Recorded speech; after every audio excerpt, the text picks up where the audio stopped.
नमस्कार, मैं हूं अंकुर और आप देख रहे हैं सत्य हिंदी का न्यूज बुलेटिन।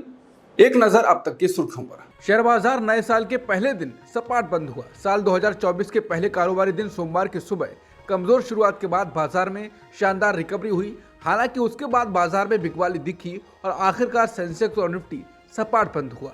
सोमवार के कारोबारी सेशन के बाद सेंसेक्स 31.68 अंकों की बढ़त के साथ 72,271 के स्तर पर बंद हुआ।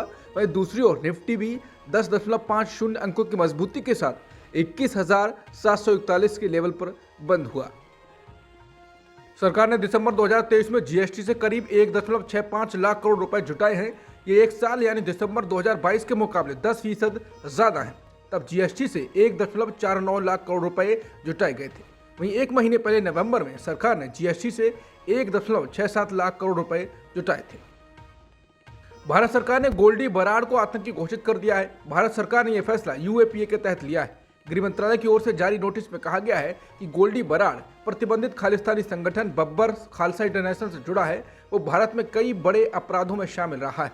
फिलहाल गोल्डी बराड़ कनाडा में है और वहीं से अपनी अपराध की दुनिया को ऑपरेट कर रहा है। पंजाबी सिंगर सिद्धू मूसेवाले की हत्याकांड का मास्टरमाइंड भी गोल्डी बराड़ को बताया जाता है।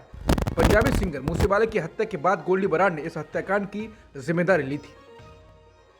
पीएम मोदी ने सोमवार को पिछले 10 सालों में अलग अलग क्षेत्रों में भारत द्वारा हासिल की गई प्रगति पर लोगों की प्रतिक्रिया मांगी है। लोकसभा चुनाव से कुछ महीने पहले पीएम मोदी के नमो ऐप ने पिछले महीने अलग अलग मुद्दों पर लोकप्रिय मूड जानने के लिए एक सर्वे शुरू किया था, जिसमें उनकी सरकार और सांसदों के प्रदर्शन के बारे में लोगों की राय भी शामिल थी। वहीं अब पीएम मोदी ने एक्स पर कहा है कि पिछले 10 सालों में विभिन्न क्षेत्रों में भारत द्वारा हासिल किए गए विकास के बारे में आप क्या सोचते हैं। नमो ऐप पर जन मन सर्वेक्षण के माध्यम से अपनी राय सीधे मेरे साथ साझा करें। उन्होंने सर्वेक्षण में भाग लेने के लिए लिंक भी साझा किया है। विपक्षी नेता और कई सुप्रीम कोर्ट के वकील ईवीएम को लेकर सवाल उठा रहे हैं। अगस्त में विपक्षी पार्टियों के गठबंधन इंडिया ने ईवीएम पर चिंता व्यक्त करते हुए चुनाव आयोग को पत्र लिखा था। अब चुनाव आयोग ने पत्र में उठाए गए सवालों का जवाब देते हुए अपने अक्सर पूछे जाने वाले प्रश्न FAQ को संशोधित किया है। इसमें भारतीय ईवीएम जर्मनी में प्रतिबंधित ईवीएम से कैसे अलग है, ईवीएम के सॉफ्टवेयर और मेमोरी से जुड़े सवालों के जवाब दिए गए हैं। ECI ने कहा कि भारतीय ईवीएम सुरक्षित है। माननीय सुप्रीम कोर्ट और विभिन्न हाई कोर्ट ने बार बार मशीनों की जांच की है और ईवीएम में अपना विश्वास जताया है। वीवीपैट पर ECI ने कहा कि इसमें 2 तरह की मेमोरी स्टोरेज होती है। एक में प्रोग्राम निर्देश माइक्रो कंट्रोलर के लिए स्टोर किए जाते हैं, जिसे केवल एक ही बार प्रोग्राम किया जा सकता है। एक दूसरी मेमोरी में चुनाव में खड़े हुए उम्मीदवारों की चुनाव चिन्ह और बाकी जानकारियां स्टोर होती हैं। इसे उम्मीदवारों या इनके प्रतिनिधियों की उपस्थिति में स्टोर किया जाता है। ईवीएम कंपनियों द्वारा गोपनीय सॉफ्टवेयर को विदेशी चिप निर्माताओं के साथ साझा करने के सवाल पर ECI ने कहा, माइक्रो कंट्रोलर्स को उच्च स्तर की सुरक्षा और सुरक्षा उपायों के तहत कारखानों के अंदर फर्मवेयर के साथ पोर्ट किया जाता है। माइक्रो कंट्रोलर में प्रोग्राम लोड करने में कोई भी बाहरी एजेंसी शामिल नहीं है। बता दें, विपक्षी पिछले कई सालों से ईवीएम की विश्वसनीयता पर सवाल उठा रहे हैं। हाल ही में कांग्रेस नेता सैम पित्रोदा ने कहा था कि अगर लोकसभा चुनाव से पहले ईवीएम ठीक नहीं की गई तो भाजपा 400 से ज्यादा सीटें जीत सकती है। क्या झारखंड के मुख्यमंत्री हेमंत सोरेन की पत्नी ही झारखंड की कमान संभालने जा रही हैं? ये सवाल इसलिए उठने लगा है क्योंकि झारखंड मुक्ति मोर्चा के गांडे से विधायक डॉक्टर सरफराज अहमद ने विधानसभा की मेंबरशिप से अपना इस्तीफा दे दिया है। इसके साथ गोड्डा से बीजेपी सांसद निशिकांत दुबे ने बड़ा दावा किया और कहा कि हेमंत सोरेन मुख्यमंत्री पद से इस्तीफा देंगे और झारखंड की अगली सीएम उनकी पत्नी कल्पना सोरेन होंगी। निशिकांत दुबे ने पोस्ट किया, झारखंड में गांडे क्षेत्र के विधायक सरफराज अहमद ने विधानसभा से इस्तीफा दिया, इस्तीफा स्वीकार हुआ। हेमंत सोरेन जी मुख्यमंत्री पद से इस्तीफा देंगे। झारखंड की अगली मुख्यमंत्री उनकी पत्नी कल्पना सोरेन होंगी। नया साल सोरेन परिवार के लिए कष्टदायक।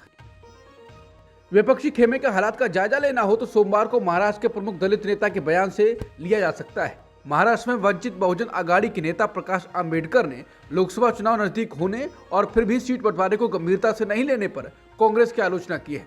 उन्होंने कहा कि अगर कांग्रेस सीट बंटवारे पर निर्णय लेने में अधिक समय लेती है तो इससे भाजपा और प्रधानमंत्री मोदी को मदद मिलेगी। उन्होंने कहा कि सिर्फ गठबंधन के बारे में बात करने से काम नहीं चलता है, आपको अपने इरादे स्पष्ट करने चाहिए कि आप लड़ना चाहते हैं या नहीं लड़ना चाहते हैं। बता दें, प्रकाश आंबेडकर की पार्टी का महाराष्ट्र में उद्धव ठाकरे की पार्टी से समझौता है और फिर कांग्रेस का अभी तक उद्धव की पार्टी से समझौता नहीं हुआ है, तो इस वजह से प्रकाश आंबेडकर की पार्टी का मामला सीट शेयरिंग में फंसा हुआ है।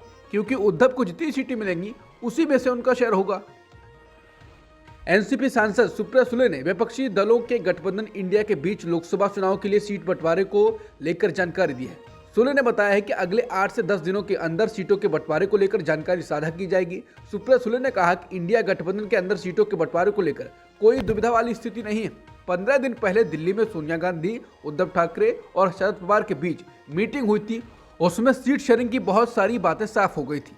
फॉर्मूले का भी निर्णय लिया गया था, वो सिर्फ औपचारिक तौर पर आप तक नहीं पहुंचाया गया है। अगले 8-10 दिनों में पिक्चर साफ हो जाएगी। 15-16 जनवरी तक हम आपको बता पाएंगे। सुले ने कहा कि अरविंद केजरीवाल जी भी अब वापस आ गए हैं और राहुल गांधी भी यात्रा पर निकलेंगे। उससे पहले सब कुछ तय कर लिया जाएगा। मनरेगा भुगतान के लिए आधार को कथित तौर पर अनिवार्य किए जाने के बीच कांग्रेस ने केंद्र की नरेंद्र मोदी सरकार पर निशाना साधा है। पार्टी ने कहा कि सरकार को टेक्नोलॉजी, खासतौर पर आधार को हथियार बनाना बंद करना चाहिए। कांग्रेस नेता जयराम रमेश ने कहा कि मनरेगा की पेमेंट्स को आधार बेस्ड पेमेंट सिस्टम से जोड़कर सरकार ने अप्रैल 2022 से अब तक 7.6 करोड़ रजिस्टर्ड मजदूरों को सिस्टम से डिलीट कर दिया गया है।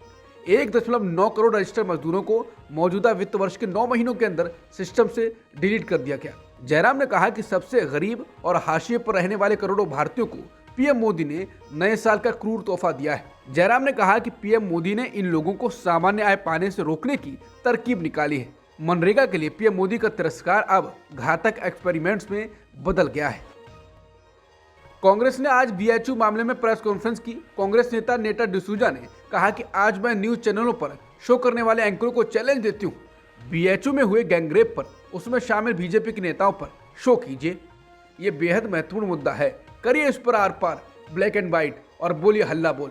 इसके साथ ही उन्होंने कहा कि पीएम मोदी, आपके ही संसदीय क्षेत्र बनारस में एक छात्रा के साथ गैंगरेप हुआ और आरोपी बीजेपी आईटी सेल के पदाधिकारी निकले। इन्हें गिरफ्तार करने में 60 दिन का समय लग गया, क्योंकि ये बलात्कारी मध्य प्रदेश चुनाव में बीजेपी का प्रचार कर रहे थे। अगर बीएचयू के छात्रों ने इस घटना को नहीं उठाया होता तो बहुत सारे दूसरे केस की तरह ये भी दबा दिया जाता। वाराणसी में आईआईटी की छात्रा से सामूहिक दुष्कर्म के मामले में नए नए खुलासे हो रहे हैं। रिपोर्ट्स के मुताबिक उस 1 नवंबर की रात वारदात से पहले आरोपी कुणाल पांडे, अभिषेक चौहान उर्फ आनंद और सक्षम पटेल चेतगंज की नकटिया देखने गए थे। आरोपियों ने पूछताछ में पुलिस को बताया कि उन्होंने शराब पी रखी थी। मेला देखने के बाद वो बीएचयू के सिंह द्वार से कैंपस के अंदर घुस गए और फिर आईआईटी की तरफ चले गए। उस तरफ सुनसान जगह देखकर तीनों ने छात्रा के साथ गैंगरेप किया और फिर कैंपस के हैदराबाद गेट से निकलकर बाईपास की तरफ चले गए। छात्रा के साथ गैंगरेप की घटना को लेकर अगले ही दिन से बीएचयू के छात्रों ने आंदोलन शुरू कर दिया था। आरोपियों ने पूछताछ में बताया कि वारदात को अंजाम देने के बाद जब अगले दिन 2 नवंबर और फिर 3 नवंबर की रात को आंदोलन हुआ तो वो डर गए और शहर छोड़कर मध्य प्रदेश चले गए और वहां चल रहे विधानसभा चुनाव के प्रचार में शामिल हो गए। आरोपियों ने यह भी बताया कि मध्य प्रदेश में मतदान वाले दिन यानी 17 नवंबर से पहले ही तीनों वाराणसी वापस आ गए और गुपचुप तरीके से रहने लगे। उत्तराखंड में रेप के आरोपी भाजपा नेता कमल रावत को अरेस्ट कर लिया गया है। पुलिस ने कमल रावत को चंपावत से देर रात पकड़ा है। सोमवार को उसे अदालत में पेश किया जाएगा। इससे पहले भाजपा ने आरोपी को पार्टी से निकाल दिया था। 29 दिसंबर को रावत पर नाबालिग से दुष्कर्म का आरोप लगा। मुकदमा दर्ज होने के बाद भाजपा ने कमल रावत के खिलाफ एक्शन लिया। आरोपी के खिलाफ पॉक्सो और संबंधित आईपीसी की धाराओं के तहत मामला दर्ज किया गया है। बता दें, बीजेपी आजकल अपने नेताओं की वजह से लगातार निशाने पर बनी हुई है। कल ही बीएचयू परिसर में छात्रा के साथ यौन उत्पीड़न करने के मामले में आरोपियों को महीनों बाद पकड़ा गया और आरोपियों के संबंध भी बीजेपी से निकले। उनके फोटोज भी पीएम मोदी, योगी आदित्यनाथ, केंद्रीय मंत्री स्मृति ईरानी समेत बाकी नेताओं के साथ चल रहे हैं। दिल्ली के मुख्यमंत्री अरविंद केजरीवाल ने अब कहा है कि जनता की भलाई के लिए उन्हें जेल जाना ही पड़ेगा। मुख्यमंत्री अरविंद केजरीवाल अपनी पार्टी की नेशनल एग्जीक्यूटिव और 12वीं नेशनल काउंसिल की बैठक में बोल रहे थे। न्यूज एजेंसी पीटीआई के मुताबिक उन्होंने कहा कि हमारे जो 5 नेता जेल में हैं वो हमारे हीरो हैं, हमें उन पर गर्व है। उन्होंने कहा कि अगर आप बच्चों को अच्छी शिक्षा देने और गरीबों का मुफ्त में इलाज करने की बात करेंगे तो जेल जाना ही पड़ेगा और हमें इसके लिए तैयार रहना होगा। उन्होंने कहा कि अगर हम सफल नहीं होते और कुछ अच्छा नहीं करते तो हमारी पार्टी का कोई भी नेता जेल में नहीं होता और आज हर कोई अपने परिवार के साथ खुश होता। नए साल पर लोग एक दूसरे को बधाई और शुभकामनाएं दे रहे हैं। इस बीच कांग्रेस महासचिव प्रियंका गांधी ने देशवासियों को बधाई दी है। हालांकि उन्होंने ट्वीट कर इजराइल हमास युद्ध में मारे गए लोगों का भी जिक्र किया है। उन्होंने कहा, नए साल के जश्न पर हम एक दूसरे को शुभकामनाएं दे रहे हैं कि हमारा जीवन में प्यार, शांति, हंसी और अच्छाई से भरा रहे। आइए हम गजा में अपने भाइयों और बहनों को याद करें जो अपने जीवन, सम्मान और आज़ादी के अधिकार पर सबसे अन्यायपूर्ण और अमानवीय हमले का सामना कर रहे हैं। प्रियंका गांधी ने ट्वीट कर लिखा कि एक तरफ हमारे बच्चे नए साल का जश्न मना रहे हैं, लेकिन दूसरी तरफ इजराइल हमास युद्ध में बच्चों की बेरहमी से हत्या हो रही है। दुनिया भर के नेता इसे चुपचाप देख रहे हैं। सत्ता के लालच में ऐसा हो रहा है। उन्होंने कहा कि ऐसे लाखों लोग हैं जो गजा में हो रही भयंकर हिंसा को खत्म करने की मांग करते हुए अपनी आवाज उठा रहे हैं और बहादुर दिल वाले वो लोग हमारे लिए नए कल की आशा लेकर आए हैं, उनमें से एक बने। चंद्र और सूर्य मिशन के बाद भारत ने अब ब्लैक होल्स और सुपरनोवा जैसी सुदूर चीजों के अध्ययन के लिए मिशन सफलतापूर्वक लॉन्च कर दिया है। इसरो ने इसके लिए 2024 की शुरुआत में एक्सपोसैट नाम का सैटेलाइट छोड़ा। ये वेधशाला की तरह काम करेगा। इस सैटेलाइट के जरिए भारत अमेरिका के बाद हमारी आकाशगंगा में ब्लैक होल और न्यूट्रॉन सितारों का अध्ययन करने के लिए एक विशेष खगोल विज्ञान वेधशाला भेजने वाला दुनिया का दूसरा देश बन जाएगा। ये उपग्रह लगभग 50 संभावित ब्रह्मांडीय स्रोतों से निकलने वाली ऊर्जा के ध्रुवीकरण को मापेगा। इसे पोलिक्स पेलोड द्वारा थॉमसन स्कैटरिंग के जरिए मापा जाएगा। जापान में सोमवार को भूकंप का तेज झटका महसूस किया गया है। जापानी मीडिया के मुताबिक इसकी तीव्रता रिक्टर स्केल पर 7.6 दर्ज की गई। भूकंप के बाद सुनामी का अलर्ट जारी किया गया है। इस अलर्ट में बताया गया है कि करीब 5 मीटर ऊंची लहरें समुद्र में उठ सकती हैं। समुद्र किनारे रहने वालों को सुरक्षित जगहों पर जाने के लिए कहा गया है। शक्तिशाली भूकंप के बाद इशिकावा में 32,500 घरों की बिजली कट गई है। कई घर गिर गए हैं। जापान में भूकंप के बाद सुनामी के खतरे को देखते हुए जापान स्थित भारतीय दूतावास ने भी आपातकालीन नंबर जारी किए हैं। ऑस्ट्रेलिया क्रिकेटर डेविड वार्नर ने अंतर्राष्ट्रीय वनडे क्रिकेट से भी संन्यास लेने की घोषणा की है। 37 साल के वार्नर ने इससे पहले टेस्ट क्रिकेट से संन्यास लेने की घोषणा की थी। 3 जनवरी से शुरू होने वाले टेस्ट मैच में वार्नर आखिरी बार टेस्ट मैच खेलने उतरेंगे। ये मैच पाकिस्तान के खिलाफ होगा। ऑस्ट्रेलिया टीम इन दिनों पाकिस्तान के खिलाफ 3 मैचों की टेस्ट सीरीज खेल रही है। अब तक की सुर्खियों में इतना ही। बाकी खबरों के लिए बने रहिए सत्यहिंदी.com के साथ।